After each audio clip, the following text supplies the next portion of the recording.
Au FC Annecy, les étés se suivent mais ne se ressemblent pas.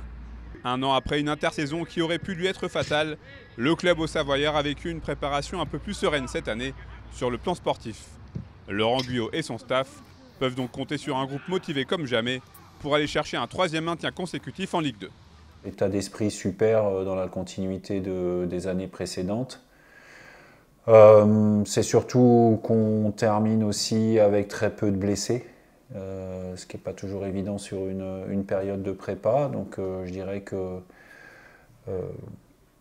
tous les feux sont ouverts aujourd'hui pour pouvoir commencer cette nouvelle saison. Pour ce premier match de la saison à Dunkerque, Laurent Guyot a convoqué 18 joueurs dans le Nord.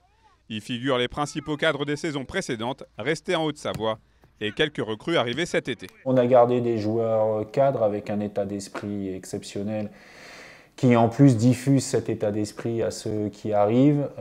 Ça permet aussi de gagner du temps sur les principes de jeu et pour faire intégrer les principes de jeu aux joueurs qui arrivent aussi. Donc non, moi je suis ravi. C'est vraiment ce qu'on apprécie le plus par rapport à la saison passée, c'est que voilà, on savait à minima avec qui on partait et où on allait. Maintenant, je pense qu'il faut continuer à je dirais, améliorer cet effectif à la fois en qualité et en quantité.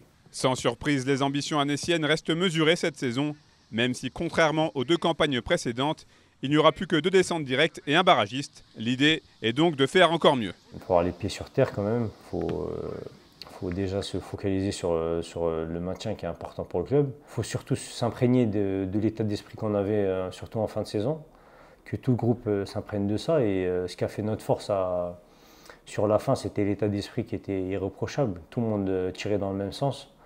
Tout le monde était positif, tout le monde faisait les efforts pour l'équipe et au final, on en a tous bénéficié les fruits. Et voilà, c'est le mot d'ordre, c'est de faire les choses ensemble, il faut continuer, il faut travailler et le reste, ça va suivre.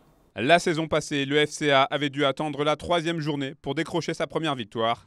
L'adversaire du soir était Dunkerque. On signe tout de suite dès demain pour un scénario identique ce vendredi soir.